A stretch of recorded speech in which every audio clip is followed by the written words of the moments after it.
አስራቴ መስከረም 10 ቀን 1968 ዓመተ ምህረት ሙሽራው ሊመጣ ደቂቃ ቀርቶታል።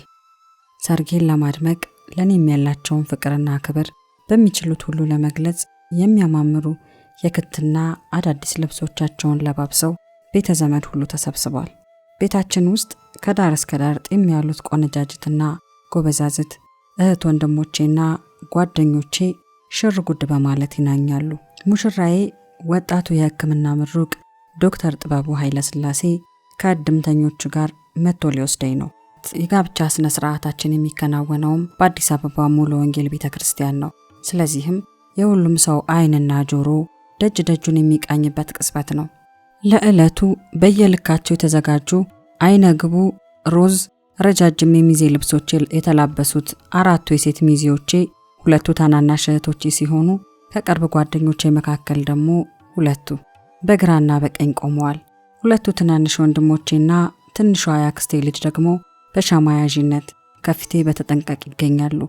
በፍቅርና በእንክብካቤ ያሳደጉኝ የልጃቸውን በወግ በማዕረግ ለመዳር የበቁት ወላጆቼ ወይዘሮ አልማዝ እንግዳ ወርቅና አቶ አጎናፍር ሰይፉ ናቸው። ዕለቱ ከፈጠረላቸው ልዩ ደስታ ጋር ተደባልቆ አንጀታቸውን የሚያላውሰው የመለየት እውነት አይኖቻቸውን በእንባ ያራጨዋል። ልለያቸው ነዋ። ከተሞሸርኩበት ነጭ የሙሽራ ልብስ ቬሎ አይነ ርግብ ውስጥ ሆነው የሚያዩዋቸው የኔ አይኖች በፊናቸው በእንባ መታጠብ ግን ወግ ነው ሲዳሩ ማልቀስ ተብሎ ከሚተረተው ተረት የጠለቀ ልዩነት ነበረው። ከተላበስኩት ብሩህ ንጣት ከነበረው የሙሽራ ልብሴ በስቲያ በሰርጌ ዕለትም ከነበረው አጀብ ፈንጠዝያና ግርግር ማዶ ነፍሴ ከኔ ፈቀቅ ብላ የቆመች ያህል በታላቅ ተመስጦ በአምላኳ ዙፋን ስር ተደፍታ በጽኑ ሆድ መባባት ትንሰቀሰቃለች። እንዲህ ስትሆን ያያት የስጋ አይኔም እንባውን መቆጣጠር አቅቶታል። አሁን እንደገና ገርሽቶባት እንጂ ነፍሴማ መንሰቅሰቅ የጀመረችው ገና በማለዳ ነበር። በዚያ በሰርጋችን ማለዳ ከጠዋቱ 12 ሰዓት ዕለቱን ለእግዚአብሔር አሳልፈን ለመስጠት የጸሎት ቀጠሮ ነበረን። የጸሎቱ ፕሮግራም ከሚዜዎቻችን ከቅርብ ጓደኞቻችንና ከቤተ ክርስቲያናችን አገልጋዮች ከወንድም መርዕድ ለማና ወንድም ፍቃዱ ኦፍጋ የአሁን ፓስተሮች ጋር ነበር። የተነጋገርንበት የጸሎት ርዕስም በውል ትዝ ይለኛል። በሰርጋችን ስነ ስርዓት ላይ ለመገኘት ከሁለታችንም ወገን ስለሚመጡ በርካታ እንግዶቻችን ጸለይን። ቤተ ክርስቲያናችን ለመጀመሪያ ጊዜ ሲመጡ ከሚሰሙት የወንጌል ቃል የተነሳ ነፍሳቸው ድህነትን እንድታገኝ የአምላካችንም የእግዚአብሔር ታላቅ ክብር የሚገለጥበት ቀን እንዲሆን እግዚአብሔርም በዚህ ዕለት በምንጀምረው የአንድነት ኑሮ እንዲከብር ነበር የጸሎታችን ርዕስ። በእነዚህ ሐሳቦች በህብረት ስንጸልይ ሳለ በድንገት መንፈስ ቅዱስ በውስጤ ልዩ በሆነ መንገድ መቃተት ሲጀምር ተሰማኝ። እኔም የጸሎቴን አቅጣጫ በእግዚአብሔር መንፈስ እንደተቀየረ አስተዋልኩ። በጸሎት ውስጥ እያለው መንፈስ ቅዱስ ነፍሴን በሚያጽናናው መገኘቱ እየደባበሰ የሚናገረኝ ጠንከር ያለ የአምላኬ መንፈስ የሚያመለክተኝ ዳራችን ስለሚገጥመው ታላቅ የፈተና ዘመን እንደሆነ ውስጤ ይገባዋል።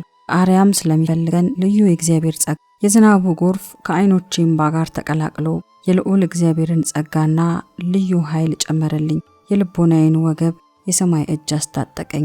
ነፍሴ በዚህች ዕለት እንዲያ የምትቃትትበት የጸሎቷ ርዕስም ሆነ ዝርዝር ጉዳዩ ሙሉ ለሙሉ አልገባትም። በመንፈስ ሆና የተረዳችው አንድ እውነት ግን ነበር። በውስጧ እንዳለፈ ሰይፍ በሚቆራረጥ ሁኔታ እርሷና ጥበቡ በትዳር ዘመናቸው የሚያልፉበት የህይወት መንገድ እንደሚኖር ገብቷታል።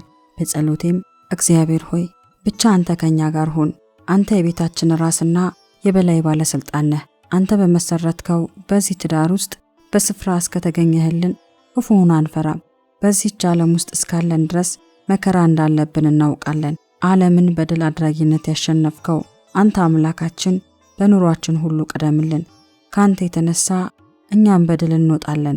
ኃይልን በምትሰጠን በአንተ ሁሉን እንችላለን። ይህም ብቻ አይደለም፣ ሩህሩህ የሰማይ የምድር አምላኳም ለተሸበረችው ነፍሴ አይዞሽ እኔ ከናንተ ጋር ሆናለሁ ሲል የተስፋ ቃሉን አሰምቷል። ትዝ ይለኛል ያ ማለዳ ጸሎታችንን ደምድመን ስንነሳ ደጁ ከሰማይ በወረደው ጠል ረስርሷል። በልዩ የመንፈስ ቅዱስ ኃይል የተዳበሰችው ነፍሴም ጸጥና ረጭ ብላለች። አይኖቼ ግን ካጎረፉት እንባ የተነሳ አባብጠው ሊጋጠሙ የደረሱ ይመስሉ ነበር።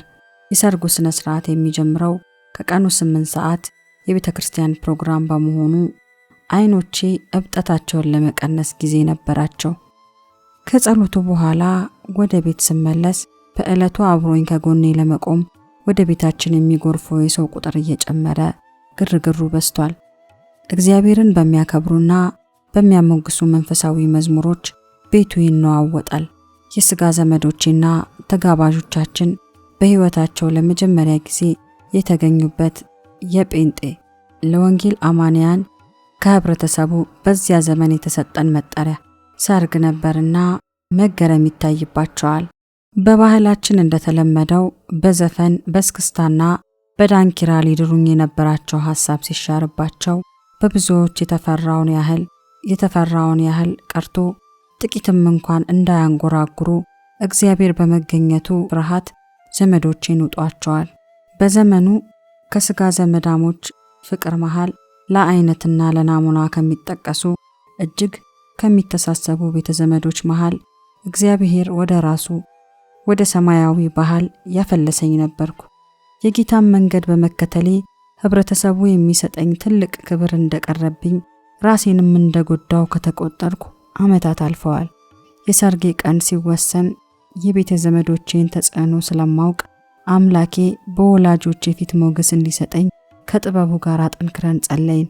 የሚያሰክሩ አልኮል መጠጦች፣ ዘፈን፣ ጭፈራ፣ ዳንኪራም ሆነ ኦርኬስትራ ተጫዋቾች እንዳይኖሩ ወላጆቼን እሺ ለማሰኘት በሐዘኑም ሆነ በደስታው የፍቅርና የወገናዊነት ስሜታቸውን በጋለ ሁኔታ የመግለጽ ልማድ በነበራቸው በብዙዎች የሥጋ ዘመዶች አስተሳሰብ የማይሞከር ሐሳብ ነው።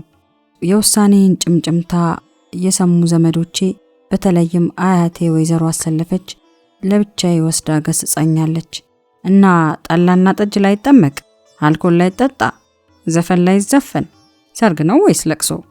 አባትሽን በብስጭት ልትገዩ ፈልገሻላ። አምላኬ ግን ስለዚህ ነገር የለመንኩትን የልመናዬን ቃል ሰማ። የተፈራውን የአባቴን ልብ በእኔም ሆነ በጥበቡ በኩል በሰርጋችን ዕለት እንዲሆንልን የፈለግነውን የትዳራችን አምላክ ጌታ እግዚአብሔር እርሱ እንዲታወቅልንና እንዲመለክልን ብቻ ነበር። ከ11 ሰዓት ተኩል እስከ 1 ሰዓት ተኩል አዲስ አበባ በሚገኘው በናይል ሆስፒታል የኮክቴል ግብዣ በወላጆቼ፣ ከምሽቱ 2 ሰዓት ጀምሮ ደግሞ በሆቴል ዲአፍሪክ የራት ጥሪ በጥበቡ ቤተሰቦች ተደረገ። ሁሉም እንደወደድነው ሊፈጸምልን ተወሰነ። አባቴ ይህንን ታላቅ የለውጥ እርምጃ እኔን ልጁን ለማስደሰት ሲል ወሰነ። ሁሉም በተቻለው እንዳይከፋኝ ደፋ ቀና በሚልበት በሰርጌ ቀን የማለዳው መባባት አገረሸብኝ። የሚገርመው አይኖቼን ከእንባ መግታት እንዲያ በተሳነኝ በዚህ ልዩ ቀን ሰማይም ሊያግዘኝ የቆረጠ መምሰሉ ነበር። ካዘለው ጥቁር ደመና አልፎ ዝናቡን ሲያንዠቀዥቀው፣ በመሃሉ ግን ጣልቃ በመግባት ዝናብ ያዘለውን ያንን ደመና ሰነጣጥቃ ፀሐይ ደግሞ ብርሃኗን ስትፈነጥቅ ላስተዋለው የሚደንቅ ትዕይንት ነበር። ልናልፍበት ባለው የህይወት መንገድ ላይ ጨለማችንን እርሱ በመገኘቱ እያበራልን አምላካችን የማታ ማታ ስለሚያጎናጽፈን ድል ተፈጥሮም እንኳ በታላቅ ድምጽ የሚተነብይልኝ መሰለኝ። የእንባዬ ድቅን ማለት ግራ ያጋባኝ እንጂ ነፍሴ ከሰፈረባት ከመንፈስ ቅዱስ ኃይል የተነሳ ውስጧ በሚስጥር ሐሴት ያደርጋል። የሙሽራው መምጫ ሰዓት ሲቃረብ ከዚያ ሁሉ ህዝብና ግርግር ይልቅ በውስጧ ጎልቶ የሚያስተጋባውን ልዩ ዜማ ነፍሴ ታቀነቅናለች። ድንገትም ከውጭ የብዙ መኪናዎች ጥሩምባ ፏ ሲል ሰማው። ሙሽራው መጣ፣ ምን እየዘመርን እንቀበለው? ሙሽሪት ትጠየቅ። ውስጤ ሲስተጋባ የነበረው መዝሙር አንደበቴን ሰንጥቆ ወጣና የድል መንገድ ነው ይህ ጉዞዬ፣ ማንም አይለየኝም ከጌታዬ አልኩ። ወዲያውኑ በቤትና በውጭ የሞላው ህዝብ በታላቅ ድምጽ የነፍሴን መዝሙር እየዘመረ ሙሽራዬን ጥበቡን ተቀበለው። ዘመናችንን ሁሉ አምላካችንን አስከብረን ለማለፍ ልበቆራጥነትና ጀግንነት የሚያስታጥቅ ልዩ የእምነት ጉልበት ጨመረልኝ። ወላጆቼን የተሰናበትኩት በዚህ መንፈሳዊ ጀግንነት ነበር። አዲሱን የትዳር ምዕራፍ የሚያስጀምረንን ስነ ስርዓት ለማጠናቀቅ ወደ ቤተ ክርስቲያን አመራን። ጥሪ የተደረገላቸው ክርስቲያን ወገኖች፣ ዘመዶቻችንና እንዲሁም እንግዶቻችን ቀድሞ በስፍራው ተገኝተዋል። በቃል ኪዳን ስነ ስርዓቱ ላይ የዕለቱ መልእክት አቅራቢ ወንጌላዊ ታፈሰ ፋፋ ነበር። ልባምን ሴት ማን ሊያገኛት ይችላል? ዋጋዋ ከቀይ ዕንቁ እጅግ ይበልጣል። የባሏ ልብ ይታመንባታል፣ ምርኮም አይጎልባትም። ዕድሜዋን ሙሉ መልካም ታደርግለታለች፣ ክፉም አታደርግም። እግዚአብሔርን የምትፈራ እርሷ ትመሰገናለች ሲል ሰበከ። የነፍሴ መልስ ደግሞ እግዚአብሔር ሆይ ወደ ደካማነቴና አለመብቃቴ ፈጽሞ አትመለከትም? አንተን የምትፈራዋን ያችን ልባም ሴት ሊያደርገኝ ጸጋ ስለሚችል አመሰግንሃለሁ። በሰርጋችን ዕለት የመረጥናቸው ዘማሪያን ካገለገሉ በኋላ ፕሮግራሙን የሚመራው ወንድም ጋይም ድንገት ለመሆኑ የሙሽሮች የመዝሙር ምርጫ ምን ይሆን ብሎ ጥያቄ አቀረበ። ጥበቡም ፈጠናልና ጌታ ቅደምልኝ በኑሬ ሁሉ ያንተ ስለሆነ በመከራ ድሉ አለ። በመደነቅ አሜንታዬን አስተጋባው። አንድ ልብ አንድ መንፈስ የሰጠንን አምላካችንን አመሰገንኩት። አይኖቼም የደስታ እንባቸውን ዘረገፉት። በእንዲህ ያለ ሁኔታ የቤተ ክርስቲያኑ ፕሮግራም ሲካሄድ ሳለ ያ በጥቁር ደመና አቆርዝዞ የነበረው ሰማይ አሁንም እንደገና ለዕለቱ ተሸክሞት የነበረውን ዝናብ ለአንዴና ለመጨረሻ ጊዜ አራገፈው። ወዲያውኑ ደግሞ ደስ የሚያሰኝ ብሩህ ፀሐያማ ጊዜ ተተካ። በዕለቱ በቤተ ክርስቲያን ከተላለፈው መልእክት ሌላ በዘመኔ ሁሉ በልቤ ውስጥ ተቀርጾ የቀረው በሰርጌ ዕለት ተፈጥሮ ያስተላለፈልኝ አስደናቂ መልእክት ነበር። በዘመናችን የሚገጥመንን ጨለማ የሚያሸንፍ ብርሃን ከሰማይ እንደሚላክልን አምላካችንም እግዚአብሔር በሰልፋችን ሁሉ ተሰልፎ ድል እንደሚያቀዳጀን ገባኝ። በሐዘንም ቢሆን በደስታ፣ በሕመምም ቢሆን በጤና ሞት እስኪለየን ድረስ በባልና ሚስትነት ፍቅር የአንድነት ኑሯችንን ለመኖር በሰውና በእግዚአብሔር ፊት የጋብቻ ቀለበቶቻችንን በመለዋወጥ አንዳችን ለሌላችን ቃል ኪዳን ገባን። እንደ ቅደም ተከተሉ ወደሚቀጥለው ፕሮግራም ለመገኘት ጌታ ቅደምልኝ በኑሬ ሁሉ ያንተ ስለሆነ በመከራ ድሉ የሚለውን የድል መንገድ ነው ይህ ጉዞዬ፣ ማንም አይለየኝም ከጌታዬ ከሚለው መዝሙር ጋር በማፈራረቅ ልብን በሚነካ የእምነት ወኔን በሚቀሰቅስ መንፈስ እየዘመረን ወጣን። በጌታ ያገኘኋቸው እህት ጓደኞቼ አደይ አበቦችና የሚበሩ ሻማዎችን ይዘው እየዘመሩ እንደተቀበሉን አሁንም በሁለት ረድፍ ሆነው በደማቅ ሁኔታ እየዘመሩ ሸኙን። በአገራችን የመስከረም ወር ሜዳ ሸንተረሩ እንኳ ሳይቀር በመስቀል አበባ የሚያሸበርቅበት ወቅት ነው። ከቤተ ክርስቲያኑ ስነ ስርዓት በኋላ ለአጭር ሽርሽርና የፎቶ ጊዜ ስንወጣ በውጭ ያሉት ተክሎችና አበቦች በላያቸው ያረፈባቸው ጤዛ ከፀሐይ ብርሃን ተቀላቅሎ እንደ ዕንቁ ሲብለጨለጩ ልዩ ደስታና የመጽናናት መንፈስ ሁለንተናዬን አጥለቀለቀው። አሁን የኛም ሕይወት የሚያብበውና እንደ ውድ ዕንቁም የሚያንጸባርቀው መስቀሉን ተሸክመን መከራን ታግሰን ካለፍን ወዲያ ከጽንዓት በስቲያ ነው አልኩኝ በውስጤ። በታቀደው ፕሮግራም መሰረት ሁሉም በመልካም ተጠናቆ እንደ አገራችን ባህል የዳቦ ስም ቀርቦ እንደተለመደው የስም አይነት መደርደር ጀመረ። እንደ ባህላችን የዳቦ ስም የሚወጣው በባል ዘመዶች አለመሆኑ ሳያንስ ጥበቡ ግን አስራቴ ተብዬ እንድጠራለት የመረጠልኝ ስም በድምጽ ብልጫ አሸነፈ። ግራ ያጋባቸው ቤተሰቦቻችን ስለዚህ ስም ክርክር አቀረቡ። የጥበቡን መልስ እስራኤላውያን ለእግዚአብሔር ለአምላካቸው የሚያቀርቡት አስራትና በኩራት እርሱ ከባረካቸውና ከሰጣቸው ሁሉ የተመረጠውን እንከን የሌለውን ስጦታ እንደሆነ ሁሉ እኔም ለአምላኬ የማቀርበው አስራቴ እርሱ የሰጠኝ ሚስቴን ነው የሚል ነበር። በሰርጋችን ዕለት ካዩትና ከሰሙት መንፈሳዊ እውነት የተነሳ የብዙዎች የዘመዶቻችን አመለካከት ተቀይሯል። የጴንጤዎች ሰርግ እንዲህ ደስ የሚያሰኝ መሆኑን መቻወቅን ከማለት አልፈው በእናንተ መካከል ያየነው ሕይወት ፍቅርና ሰላም እኛም እንዲኖረን እንፈልጋለን በማለት ጌታን እንደ ግል አዳኛቸው የተቀበሉ እንዲሁም ለወንጌል ልባቸውንና ጆሮአቸውን ከዚያ ቀን ወዲህ የከፈቱ ነበሩ። ሀጣዊነ ደህና ነች ይህች ሴት የጸነሰችውን ጽንስ መሸከምም ሆነ በሰላም መውለድ ስለማትችል ሕይወቷን ለማትረፍ በአስቸኳይ ጽንሱን ላስወርድላት ያስፈልጋል። አሁኑኑ ሆስፒታል መተኛት ይኖርባታል አለ ረባውዲ በመሰኘት ይታወቅ የነበረው የዘመኑ የሕክምና ባለሙያ። ይህንን መርዶ የሚነግረው የምርምሩን ውጤት ለመስማት በጉጉት አጠገቡ ተቀምጠው ለነበሩት ባልና ሚስት ነበር። ጣሊያናዊው ሐኪም ረባውዲ ይሰራ የነበረው በአዲስ አበባ የራስ ደስታ ሆስፒታል ውስጥ እንደ ሀገራችን አቆጣጠር በ1940 ዓመተ ምህረት ነበር። ይህ አስደንጋጭና ያልተጠበቀ መርዶ በሐኪም ረባውዲ የሚነገራቸው የ37 ዓመት ዕድሜ የነበረው አባቴ አቶ አጎናፍር ሰይፉና ኃይለኛ ንፋስ ቢነሳ የሚወስዳት የምትመስለው ቀጭኗ የ18 ዓመት ቆንጆ ወጣት እናቴ ወይዘሮ አልማዝ እንግዳ ወርቅ ነበሩ። ምንም ገና ጨቅላ ብትሆን በእናቴ ውበትና ደም ግባት የተሳቡ የብዙ ወንዶች አማላጆች ወላጆቿን አዛዥ እንግዳ ወርቅ ገብሬንና ወይዘሮ አሰለፈች ደምሴን ደጅ ጠንተዋል። አባቴ ግን የእናቴ ዘመዶች ተወዳጅ ጓደኛቸው ስለነበረ ስለ እርሱ መልካም ሰውነት የተገኘው ምስክርነት አመዘነ።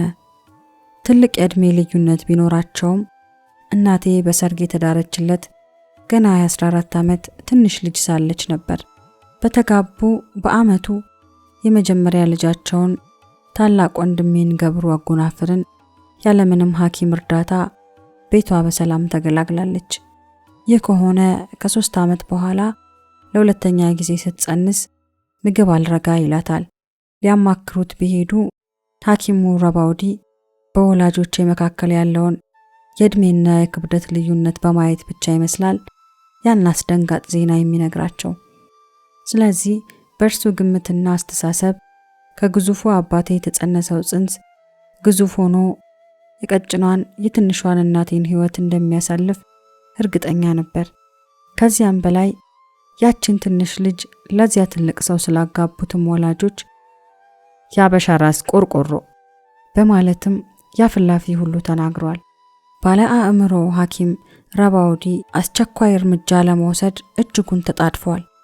ይህን የተመለከተው አባቴም ልጁንና ሚስቱን አሳልፎ ከመስጠቱ በፊት እሺ መልካም ያልከውን አደርጋለሁ፣ ከዘመድ ተመካክረን ቤታችንን አስተካክለን ወደ አንተ እንመጣለን ብሎት ተሰናብተውት ወደ ቤት ይመለሳሉ። ወዲያውኑ ሐኪሙ ያላቸውን ለቤተሰቦቻቸውና ለዘመድ አዝማዱ ሲያማክሩ የብዙዎቹ መልስ እንዴ እርሱ ሐኪም እንጂ እግዚአብሔር አይደል፣ የመጀመሪያ ልጅሽን በሰላም ወልደሽ አሁን እርሱ እንዲህ ቢል ማን ያምነዋል? ዝም በይ አትረበሺ፣ መድኃኒዓለም አለ። እንዲያውም ሁለተኛ የሐኪም ረባውዲን አታዩም። ባይሆን ምጥ ሲይዝሽ እንዲረዱሽ ያኔ ብቻ የሆስፒታሉን ደጅ ትረግጫለሽ እንጂ ፈጽሞ ይህንን ጽንስ አታስወርጂም፣ አይዞሽ በማለት የባባቸውን እናቴን አረጋጓት። አባቴ ግን የልቡ ስጋት እንዳይታወቅበት ለእናቴ ጥንቃቄ ቢያደርግም ሐኪም ረባውዲ በተናገረው ነገር እርሱም በውስጡ ደንግጧል። ስለሆነም በተቻለው መጠን የጤናዋን ሁኔታ በቅርብ ሆኖ ለመከታተል ወስኗል። አባቴ በዚያን ወቅት በሥራ ሚኒስቴር ውስጥ ስለነበር የሚሰራው ከአዲስ አበባ ውጪ በሚወጣበት ጊዜ ሁሉ ለዘመድ ለወዳጁ የእናቴን ነገር አደራ ሰጥቶ የመሄድ ልማድ አበጅቷል። አሁን ደግሞ የመውለጃዋ ወር ስለገባ በጥቂት ቀናት ውስጥ ፍቃድ ወስዶ አብሯት የመሆን ሐሳብ አለው። ዛሬ ግን በዚህ ረቡዕ ማለዳ አባቴ በጊዜው የአበልቲ ድልድይ ሥራ ኃላፊነት ስለነበረበት በ2 እና በ3 ቀን ጊዜ ውስጥ ደርሶ ለመመለስ ተነስቶ ሄዷል። እናቴ ምንም እንኳ ድርስ እርጉዝ ብትሆን ዛሬ ያለ ወትሮዋ እጅግ የቀለላት ቀን ነው። እቤት ውስጥ ከአንድም 2 ሰራተኞች አሏት። እንዲያጫውቷትና አብረዋትም እንዲሆኑ ተብሎ የእናቴ ታናሽ እህት የአባቴ የወንድሙ ሴት ልጅ አሉ። ጠዋት ከረፋፈደ በኋላ ዛሬ የጽዳት ቀን ነው፣ ቤት ማጽዳትና ያበሻ ልብሶችን ማጠብ እፈልጋለሁ አለቻቸው እናቴ። አንቺ ረፊ እኛ እናደርገዋለን ብትባልም እናቴ በ9 ወር የእርግዝናዋ ዘመን ሁሉ እንደዚያ ቀን ደስ ያላትና የቀለላት ቀን አልነበረም። በእርሷ አስተባባሪነትና መሪነት ቤቱ ሲጸዳ፣ ልብሱ ሲታጠብ ዋለ። በቤተሰብ ሁሉ ዘንድ የዘንድሮ የእናቴ እርግዝና እጅግ ስለተፈራ ሁሉም ስጋቱን በየልቡ ሰውሮ በተጠንቀቅ የቆመበት ጊዜ ነበር። በዚህ ቀን ግን በእናቴ ውስጥ ተቀብሮ የነበረው ስጋት እንኳ ደብዛውም ስለሌለ ደስተኝነትና ጤነኝነት ይታይባታል። በዚያ ዕለት ሁለቱም ሴት አያቶቼ የእናቴና የአባቴ እናቶች ውለዋን ሊያዩ መጥተው በየበኩላቸው የተሰማቸው ነገር ያለ ይመስል ልደርልሽ አልማዜ ቢሏት፣ አይ እኔ በጣም ደህና ነኝ፣ እንደ ዛሬም ጤና ሆኜ አላውቅ ብላ ሸኝታቸው ጊዜው አሁን ጨላልሟል። ከእራት በኋላ ደካክሟቸው ተኝተው ሳለ ግን እኩለ ሌሊት ላይ ድንገት እናቴ ብርድ ሊላት ጀምሯል። በዚህ ሌሊት ቤት ውስጥ ያሉት ከእናቴ አንስቶ ሁሉም ልጆች ናቸው። አልጋዋ ላይ ሳለች ብርዱ እስኪለቃት ዙሪያዋን ከበው ሲያጫውቷት እናቴ ብርድ የመሰላት ስሜት ድንገት ወደ ምጥ ሲለወጥ ሁሉም ይደናገጣሉ። ጎረቤታችን የነበሩት አጥር ብቻ የሚለየን ከወላጆቼ ጋር እጅግ የሚዋደዱ ዘመዶቻችን ከቅርበታቸውም የተነሳ አባቴ ልዩ አደራ የሰጣቸው ቤተሰቦች አሉ። እነርሱም ከእናቴ ጋር አብረዋት ለሚውሉት ለትንሿ አክስቴና ለሌሎቹም ሁሉ የሰጡት ማስጠንቀቂያ ቢኖር አልማዜ ምጧ ከመጣ ሆስፒታል መውለድ ስለሚኖርባት ቀን ቢሆን ሌሊት ውድቅት ላይም አፍታም ሳትቆዩ ወደኛ እንድትሮጡ አደራ የሚል ነበር። እናቴ ምጥ እንደያዛት ነገሩ ሲገባቸው የተሰጣቸው ማስጠንቀቂያ ትዝ ይላቸውና አጠገቧ ከነበሩት መካከል እርዳታ ፍለጋ ሩጫ ወደ ቅርቦቹ ጎረቤቶቻችን ይሆናል። ሳታውቀው በድንገት ምጥ የተያዘችው እናቴ ሆስፒታል የሚወስዷት ዘመዶቿንም ሳትጠብቅ አልጋዋ ላይ እያለች ሐምሌ 28 ሌሊት 1940 ዓመተ ምህረት በሰላምና በጤና ሁለተኛ ልጇን እኔን ተገላገለች። እናቴንም ጨምሮ ሁሉም ልጆች ስለነበሩና አዋልደው ስለማያውቁ በአይናቸው ፊት ስለተወለድኩት ሕፃን የሚያደርጉት ግራ ገብቷቸዋል። ትዝ ሲላቸው ሰዎች ስለ እትብት አቆራረጥ ሲነጋገሩ በጨረፍታና በተባራሪ የሰሙት አለ። ስለዚህ አሁን እትብቴን ስለሚቆርጡበት ቦታ በመመካከር ላይ ናቸው። በዚህ መሃል ነበር በእንቅልፍ ልባቸው የእናቴን በምጥ መያዝና የቶሎ ድረሱ መልእክት ጎረቤት ዘመዶቻችን የተነገራቸው። እነርሱም ሐኪም ረባውዲ ያወጀባትን የሞት አዋጅ ትዝ ብሏቸው ልብሳቸውን እንኳ በቅጡ ሳያጠልቁ ደረታቸውን እየደቁ ወየው አልማዜ ጉድ ሰራሽን፣ ሀደራችንን በላን እያሉ ድምፃቸውን ከፍ በማድረግ እያለቀሱ ወደ ተኛችበት ክፍል ሮጡ። የአራስ ሕፃን የለቅሶ ድምፅ የሚያሰማቸውን ጆሯቸውን ማመን አቃታቸው። እየተብረከረኩ እናቴ ወዳለችበት አቅጣጫ ቢሮጡ እውነትም የሰሙት የአራስ ሕፃን ድምፅ ብቻ አልነበረም። እናቴ እንዲያ የተፈራውን እርግዝናዋ በሰላም ተገላግላ ጭራሹኑ የልጇን እትብት ለመቁረጥ አብረዋት ከነበሩት ልጆች ጋር በምክክር ላይ ሆና አገኟት እንጂ።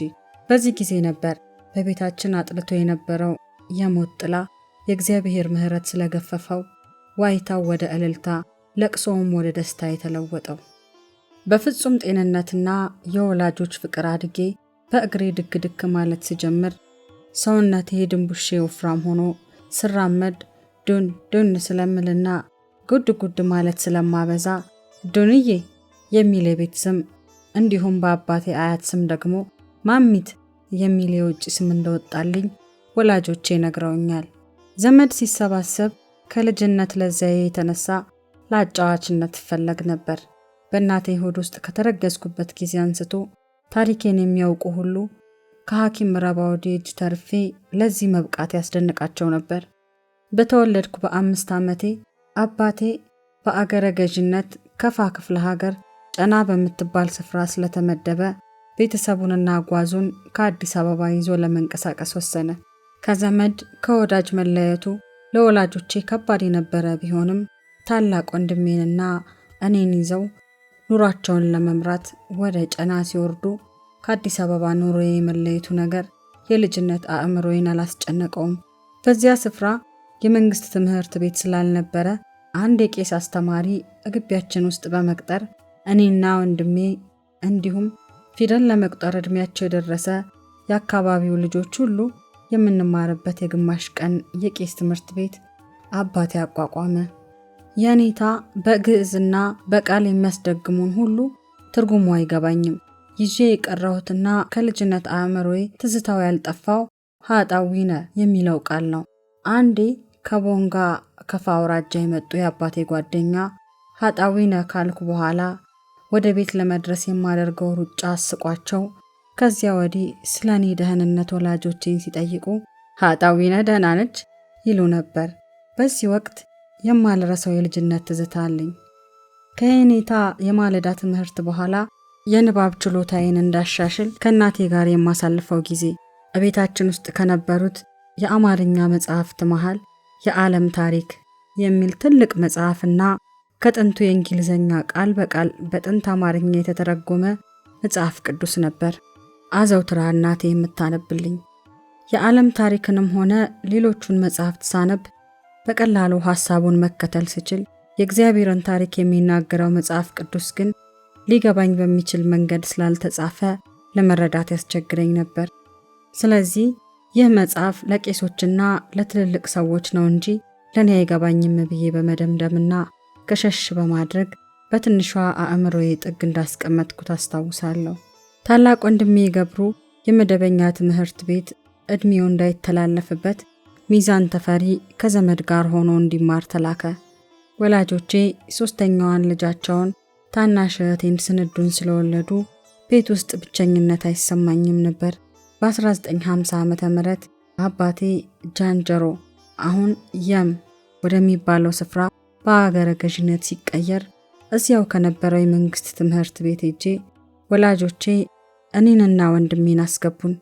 በየኔታና በእናቴ አስተማሪነት ቤት ውስጥ ያሳለፍኳቸው ዓመታት ፍሬያማ ሆነው የተሰጠኝን ፈተና በጥሩ ውጤት በማለፌ ሁለተኛ ክፍል እንድገባ ተደረገ። ኒሻን ብዬሻለሁ። በአባቴ የሥራ ጸባይ ምክንያት ከቦታ ቦታ በተቀየረ ቁጥር የልጆቹ ትምህርት እንዳይተጓጎል ወላጆቻችን አሳሰባቸው። ስለዚህ ጅማ ከተማ ውስጥ መኖሪያ ቤት ሰርተው እናታችን በአብዛኛው አብራን እንድትሆን አባታችንም በየእሁድ ቅዳሜውና በየዓመት በዓሉ አብሮን እንዲሆን ወሰኑ። ወላጆቼ ለትምህርታችን ሲሉ መስዋዕት ያደረጉት ምቾት፣ ፍቅርና እንክብካቤያቸው ድካማቸውን ፍሬ አልባ እንዳይሆን ገና በልጅነቴ ትጋትን ጨመረብኝ። በትምህርት ውጤት ወላጆቼን ለማስደሰትና በመልካም ጠባይም ለማስከበር የምችለውን ነገር ሁሉ ለማድረግ እንደ አቅሜ ቆረጥኩ። አባቴ ትጉ የሥራ ሰው፣ በኃላፊነቱም የተመሰገነ ነበር። ለድሃ የሚቆም እውነት ለሆነ ጉዳይ አለቆቹንም ቢሆን በሕግ ተሟግቶና ተከራክሮ የሚረታ ሰው ነበር። የሚገባውን ሹመትና ሽልማት ባያገኝም በማንነቱ የሚያከብሩትና የሚወዱት ብዙዎች ነበሩ። ታዲያ አንድ ቀን ትምህርት ቤት ተዘግቶ ረፍት ላይ ሳለን የአንደኝነት ስፍራ በተደጋጋሚ ስላሸነፍኩ ደስ ብሎት እንዲህ አለ። በስራዬ የሚገባኝን ሹመትና ሽልማት ከሰው እጅ ባላገኝ እግዚአብሔር አንቺን ለኔ ኒሻንና የክብር ሜዳሊያ አድርጎ ሰጥቶኛል። ስለዚህ ከዛሬ ጀምሮ ማሚት የሚለው ስምሽ ቀርቶ ኒሻን ብዬሻለሁ። ከዚህ ዕለት ጀምሮ መጠሪያ ስሜ ኒሻን ሆኖ ተቀየረ። ትምህርት ቤት አንድ አስተማሪ አንቺ ስምሽ ኒሻን ነው ልሻን አንዱን መምረጥ አለብሽ ብለው ቢጠይቁኝ ለእኔ ልዩነቱ ስላልታየኝ ሊሻን አልኳቸው። ስለዚህ አሁን የምታወቀው ሊሻን አጎናፍር በመባል ነው። ከስሜ በስተጀርባ ያለውን የአባቴን መሻት ላሟላለትና በምችለው ሁሉ እሱን ደስ ላሰኘው ፈለኩ። ከሰው ጠብቆ በተነፈገው ሹመት ሽልማት ምትክ ካሳ ለሆነው በውስጥ የወሰንኩ። አዎን፣ በተፈጥሮ ቅን ቸርና ቀጥተኛ ለሆነው አባቴ ይህንን ላደርግለት ይገባል አልኩኝ። ወላጆቼ አቅማቸው በሚፈቅድላቸው ሁሉ ሰዎችን መርዳትና እናትና አባት ለሌላቸው ለተቸገሩ ቤታቸውን ክፍት ማድረግ ልምዳቸው ነበር። በቤታችን ማዕድ ዙሪያ የሚቀመጡ ብዙዎች ነበሩ። አባቴ በተፈጥሮ ጨዋታ የሚያውቅ፣ ከዚህ ባህሪው የተነሳ በቤተ ዘመዶቻችንና በጓደኞቹ እጅግ የተወደደና ዘውትር ተፈላጊ ሰው ነበር። እናቴ ደግሞ አንደበተ ጨዋ፣ ተናግራ ሰው የማታስቀይም፣ ትዳሯን የምትወድና የምታከብር፣ ታማኝ፣ ታጋሽና ባለሙያ ነበረች። ከዚህም ባህሪዋ የተነሳ ሚስቶቻቸው የአባቴን ቸርነትና የእናቴን ታጋሽነት፣ ጨዋነትና ባለሙያነት ከዚህ ባህሪዋ የተነሳ ሚስቶቻቸው ከእናቴ ጋር እንዲውሉላቸው የተቻላቸውን ሁሉ የሚጥሩ ባሎች እንደነበሩ ትዝ ይለኛል። ስለዚህ የአባቴን ቸርነት፣ የእናቴን ታጋሽነት፣ ጨዋነትና ባለሙያነት ልቤ ስለወደደው ገና ትንሽ ሳለው ጀምሮ በወላጆቼ ዙሪያ መሆን ደስ ያሰኘኝ ነበር። የወላጆቻችን ባህሪና መልካም ጠባይ በእኛ በወለዱን ላይ መታየት ጀመረ። አንዳንድ ወዳጆቻችን የልጆቻቸው ባህሪ መበላሸት ሲጀምርባቸው ወደኛ ቤት እንዲያዘወትሩ ይገፋፏቸውም እንደነበር አስታውሳለሁ። ጅማ በቡና ሀብቷ የታወቀች በኦሮሚያ ክልል የምትገኝ ከተማ ናት። በጊዜውም አሉ ከተባሉት የኢትዮጵያ ከተሞች መካከል የታላላቅ ነጋዴዎችና ሀብታሞች መናኸሪያም ነበረች። ከዚህም የተነሳ ወጣቶችን ከትምህርት አዘናግተው ወደ ጥፋት የሚነዱ የመጠጥ፣ የጫት፣ የዳንኪራና የቁማር ቤቶች በታላቅ ፍጥነት እንደ ፍልፍልተው በተስፋፉበት ወቅት ነበር። ወላጆቻችን የሚሰጡን አጥንት ዘልቆ የሚገባው ምክራቸውና ፍቅራቸው ከጊዜው የህይወት እንቅፋት ሁሉ ጠብቆናል። ስለዚህም በመልካም ምሳሌነታቸው ለኔ እንደ ሞዴል የሆኑልኝን እነዚህን ወላጆቼ ማስደሰትና ማስከበር ዓላማዬ አድርጌ ተያያዝኩት። መንግስት ትምህርት ቤት ከገባሁበት ከ1950 እስከ 1957 ዓመተ ምህረት በነበሩት ዓመታት ውስጥ 11ኛ ክፍል ደርሻለሁ። ይህም ሊሆን የቻለው ክፍሎቹን ደርቦ የማለፍ እድልም ስለተሰጠኝ ነበር። በተለይ 1957 ዓመተ ምህረት ሰኔ መጨረሻ እማርበት የነበረው የቀድሞ ጅማ ሚያዝያ 27 ሁለተኛ ደረጃ ትምህርት ቤት ተማሪዎቹን ሲያስመርቅ የሆነውን አልረሳም። የክብር እንግዳው የክፍለ ሀገሩ አስተዳዳሪ ነበሩ። የተለያዩ ሽልማቶች በአንደኝነት ከእጃቸው ስቀበል አባቴን እንኳን ደስ ያለ ጃል፣ በእውነቱ ልትኮራ ይገባል ባሉት ጊዜ አቤት ከፊቱ ላይ ያነበብኩት ደስታ። አባቴ የትምህርት ይዞታዬንና ጉብዝናዬን ስለተማመነ በተደጋጋሚ የኔ ልጅ ሐኪም ነው የምትሆነው ሲል ሰምቼዋለሁ። ስለዚህ ህልሙን እውን ለማድረግ ዝንባሌን ወደ ሳይንሱ ዓለም ለማድረግ በውስጤ ወሰንኩ። በ1957 የትምህርት ዘመኔን ወላጆቼን ባስደሰተና ባኮራ ውጤት ተደመደመ። ያም ብቻ አይደለም፣ አሜሪካ ውስጥ የአንድ ዓመት የነጻ ትምህርት ዕድል ማሸነፌም የምስራች ተከታትሎ ደርሶን የቤተሰቤን ደስታ ጨመረልን እንጂ። ስለዚህ በአስቸኳይ ወደ አዲስ አበባ ሄጄ የመጓጓዣ ፓስፖርቴን እንዳወጣና የጉዞ ዝግጅት እንዳደርግ ተነገረኝ። ነገሩ የሆነው እንዲህ ነበር። በዚያ ዘመን በአገራችን የአሜሪካ የሰላም ጓድ ልዑካን መምህራን ፒስ ክሮፕስ በየትምህርት ቤቱ የሚያስተምሩበት ዘመን ነበር። ከዚሁ ጋር ተያይዞ የአሜሪካ የሁለተኛ ደረጃ ተማሪዎች የልውውጥ ፕሮግራም ኤክስቼንጅ ስቱደንት ወይም አሜሪካን ፊልድ ሰርቪስ ኤኤፍኤስ በመባል የሚታወቅ የአንድ ዓመት የነጻ ትምህርት ዕድል ተጀምሮ ነበር። ዕድሉ የሚሰጠው ለ12ኛ ክፍሎች መሆኑ ቢታወቅም በትምህርት ጉብዝናዬን ይከታተሉ የነበሩ አሜሪካውያን መምህራኖቼ አደፋፈሩኝ። እነሱ የድጋፍ ደብዳቤ ስለጻፉልኝ ውድድር ውስጥ ገብቼ ከኢትዮጵያ በአሸናፊነት ካለፉት 25 ተማሪዎች አንዷ ሆንኩኝ። ለጉዞዬ ዝግጅት ለማድረግ አዲስ አበባ በነበርኩበት ጊዜም ስለ ሰለጠነው ዓለም ስለ አሜሪካ ከመጽሐፍት ካነበብኩትና ከተረዳሁት በላይ በስራና በትምህርት ምክንያት አሜሪካ ከነበሩ ዘመዶቼ ገለጻ ተደርጎልኛል። ስልጣኔ ለመቅሰም የቤት ልጅነቴ ወደ ኋላ እንዳያስቀረኝ የአሜሪካ ወጣቶች የደረሱበት ለመድረስ ክፍትና ፈጣን መሆን እንደሚገባኝ ጥብቅ የሆነ ምክር ተሰጥቶኛል። በእናቴ ማህፀን ውስጥ ሳለው በዚያ ጣሊያናዊ ሐኪም ረባውዲ ወርጃ ሆኜ ከመቅረት አምልጬ ለዚህ ቁም ነገር መብቃቴ ለብዙዎች ድንቅ ነበር።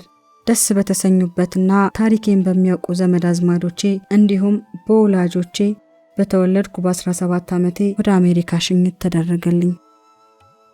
ከውርጃ አምልጦ ወደ አሜሪካ። ከ25ታችን ኢትዮጵያውያን ተማሪዎች መሃል 5ታችን ሴቶች ስንሆን ከዚህ ውስጥ 3ቱ ሴቶች የአዲስ አበባ ወጣቶች፣ 2ታችን ደግሞ ከጅማና ከአስመራ ነበርን። በዘመዶቼ የተነገረኝ ስልጣኔና ቅልጥፍና አይነት በተለይ በሁለቱ የአዲስ አበባዎቹ ወጣት ሴቶች በግልጽ ይታያል። ባለባበሳቸው፣ በደፋርነታቸው፣ በተቀላጠፈ እንግሊዝኛ የመናገር ችሎታቸው ወዘተ።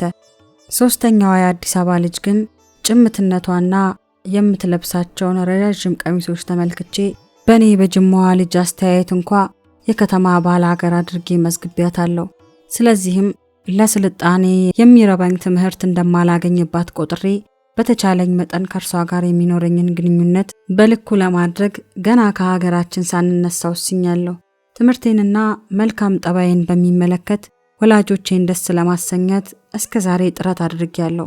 አሜሪካ ደርሼ ስመለስ ደግሞ የሰለጠነውን ዓለም አንጸባራቂ ስልጣኔ የገባት ወጣት ሆኜ ላስመሰግናቸው ከራሴ ጋር ተስማምቻለሁ። ይህን ውሳኔን በልቤ እንደያዝኩ ከአዲስ አበባ ይዞን የተነሳው አውሮፕላን ካይሮ ከዚያም አቴንስ ግሪክ ይዞን ገባና አዳራችን በዚያ ሆነ።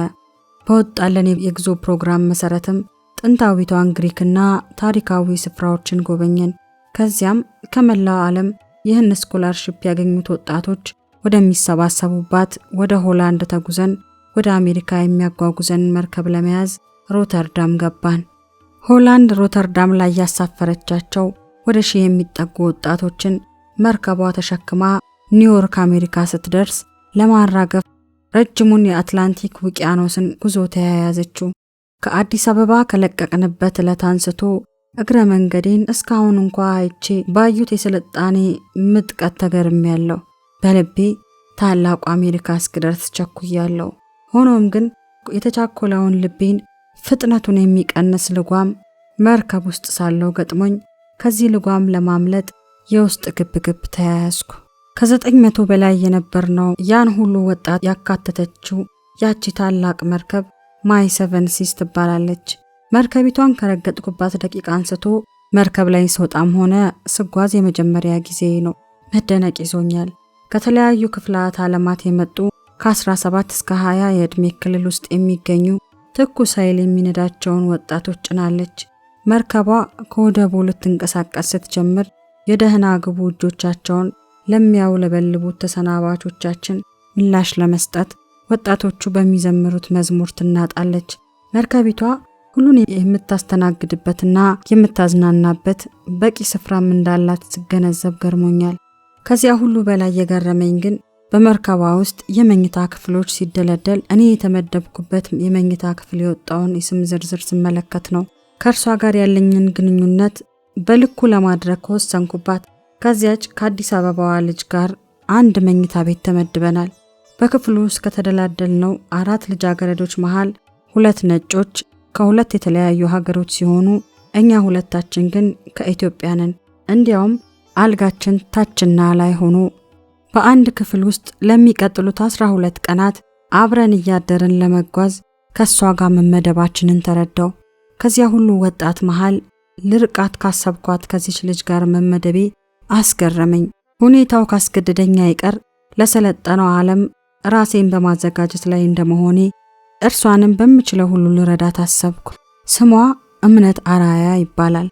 ባህሪዋ ባነጋገሯ ካየኋቸው ወጣቶች ሁሉ የሰከነ የረጋ መንፈስ የሞላባት ልጅ መሆኗን ከመቀበል ለማምለጥ አልቻልኩም። እውነቱን ለመናገር ከሀገሬ ከወጣሁባት ዕለት አንስቶ የወላጆች ቁጥጥር ምክር በሌለበት ሁኔታ ዙሪያዬን የከበቡኝ ወጣት ወንዶችና ሴቶች የሚያደርጉት ማየት ያስደንግጦኛል። በእርግጥ ከሀገሬ ስነሳ የአሜሪካውያን ስልጣኔ ለመቅሰም ራሴን ክፍት ለማድረግ ወስኛለሁ። ቢሆንም እኮ የትምህርቴን ግስጋሴና የተመሰገነውን መልካም ጠባይን ከሚያኮላሽ ነገር ሁሉ የመራቅ አቋሜን መሻር የለብኝም ስል ከልቤ ጋር መክሬያለሁ። ራሴን እስከጠበቅኩና እስከተቆጣጠርኩ ድረስ የሰለጠኑት ወጣቶች የሚሆኑትን የሚያደርጉትን ከርቀት ለመሰለል ደግሞ ልብ ይፈልጓል። በአብዛኞቹ ባህልና አስተዳደግ የእድገት ደረጃ እንጂ ነውር ተብሎ ስለማይቆጠር በዚህ እድሜያቸው ወጣቶች በጋድ ያለ መሸማቀቅ በየሜዳው የሚሆኑትን ሳይ ለራሴን ብዙ አሳስቦኛል። በአንጻሩ ደግሞ መርከቢቷ ውስጥ በደረሰኝ የመኝታ ክፍል ለ12 ቀናት ሙሉ አብራኝ እንድታደር የተመደበችው የወጣቷ እምነት ነገርም ልቤን ይዞታል። የዚህች ጓደኛዬን ማንነት እስቲ እንግዲህ ካልቀረልኝ ተጠግቼ ልዋቀው በማለት ወስኗል። ይህን ባልኩበት በመጀመሪያው ቀን ግን ስታደርግ የተመለከትኩት ነገር ለኔ ፍጹም እንግዳና የማላውቀው ጉዳይ ሆኖ ስላገኘሁት ተገርሜያለሁ። መርከቧ ጉዞዋን በጀመረች በመጀመሪያው ምሽት የተመደብነው አራታችንም በመኝታ ክፍላችን ነበረን። የሌሊት ልብሶቻችንን ቀይረን አልጋዎቻችንን ስንይዝ እምነት አልጋዋ ስር በርከክ ስትላየኋት አልገባኝም። አደናቅፏት መሰለኝ። በመጀመሪያ ተደናግጬ ምን ሆንሽ ብዬ ላናግራት በሞክርም መልስ አጣው። እኔ ከላይኛው ድርብ አልጋ ላይ፣ እርሷ ደግሞ ከታችኛው ላይ ነበረች። ጥቂት ጊዜ አልጋይ ላይ ቁጭ እንዳልኩ መጨረሻዋን ለማየት ብጠባበቃትም እንደተንበረከከች ብዙ ቆየች። አልጋዬ ውስጥ ገብቼም ጋደም ብዬ ማሰላሰል ጀመርኩ። በሐሳቤ ነገሩን እያወጣውና እያወረድኩ ሳለ እምነት ከተንበረከከችበት ተነስታ አንድ ከበድ ያለ መጽሐፍ ይዛ አልጋዋ ላይ ቁጭ እንዳለች ለረጅም ጊዜ ማንበብ ጀምራለች። ወይ ግሩም! ይህች ደግሞ ምን አይነት ልጅ ናት ብሎ ጠየቀ አይምሮዬ። ሰሞኑን በተመለከትኳቸው ወጣቶችና በእምነት መካከል ያለው ልዩነት እጅጉን አስገርሞኝ ጥቂት ከሐሳቤ ጋር ቆየው።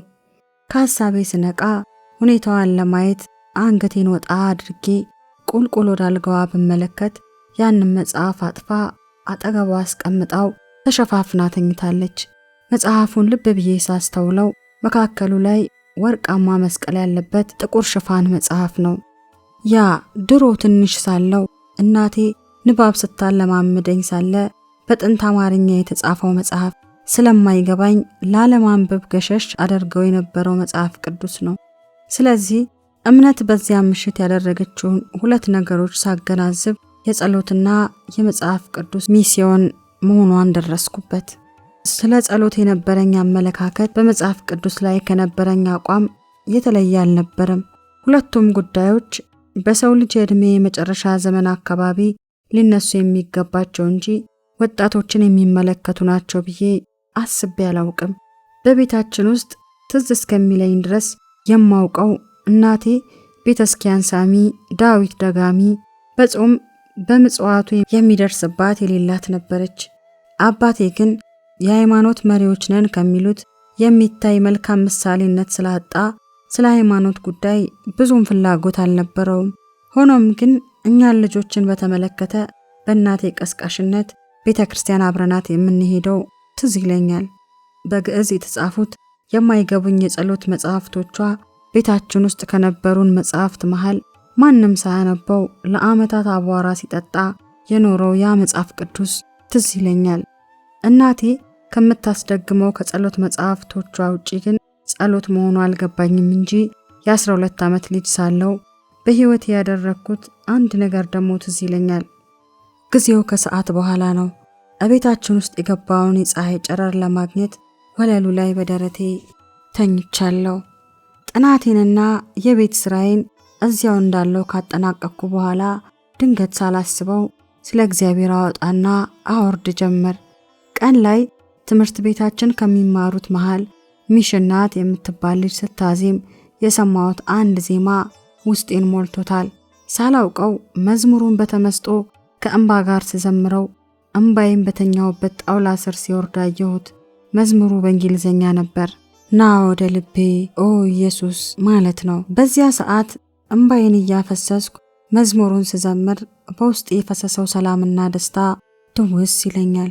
ከዚያ ቀን በኋላ ስለ ጸሎት ያለኝ ትዝታ ወይም ለእግዚአብሔር እንዲህ በቀረበ ሁኔታ ነገሬንና ሐሳቤን መግለጽ የተለማመድኩበት ወቅት የለም። እድሜ እየጨመረ ሲመጣና ወደ ሁለተኛ ደረጃ ስደርስ ትኩረቴና ዝንባሌ ሁሉ ወደ ትምህርቴ ሆኗል። ቤተክርስቲያን ሳሚነት ለሽማግሌዎችና ለአሮጊቶች ስለመሰለኝ ሳረጅ ልደርስበት በዘመኔ መጨረሻ ላይ ላነሳው አንድ ጥግ ሰጥቼዋለሁ። ታዲያ እምነት ይህንን እኔ የደረስኩበትን ግምጋሜ ገና ባትደርስበት ይሆናል ብዬ አሰብኩ። ከእውቀቴ ላካፍላት ታላቁ አሜሪካ ሄዳ መሳቂያ ከመሆኗ በፊት ላድናት ይገባል ብዬ በውስጤ ማውጣትና ማውረድ ቀጠልኩ።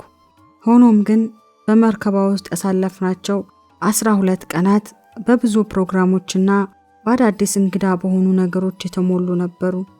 ከብዙ ሌሎች ወጣቶች ጋር የመተዋወቂያ ጊዜ ነበር። እምነትና መንፈሳዊ ሕይወቷ ውስጤን የሚያስጨንቀው ቀኑ ተዋግዶ ማታ ለመኝታዬ ወደ ተመደብኩበት ክፍል ሲሄድ ነው። በዚያ ታላቅ ውቅያኖስ ላይ ሌትና ቀን መሬት የሚባል ሳይታይ ለቀናት መጓዙ ራሱን የቻለ አዲስና ያስደነቀኝም ጉዳይ ነው። ከመርከቧ ላይ ወጥተን አይናችን ማየት እስከሚችልበት ድረስ በአራቱም ማዕዘን ስናማትር ፍጻሜ የሌለውን ውሃ ስለምናይ ምድር ላይ እግራችን ዳግመኛ የሚረግጥ አይመስልም። አንዳንዴ እጅግ የሚያናውጥ ማዕበልና ሞገድ ተነስቶ ያችን ታላቅ መርከብ በአስፈሪ ሁኔታ ሲያንገላታት ከነውጡ የተነሳ ብዙዎች የባህር በሽታ ፈረንጆች ሲክነስ ይሉታል ይዟቸው ራሳቸውን እያዞራቸውና እያስመለሳቸው ታማው አልጋ ላይ አስተኝተዋቸዋል።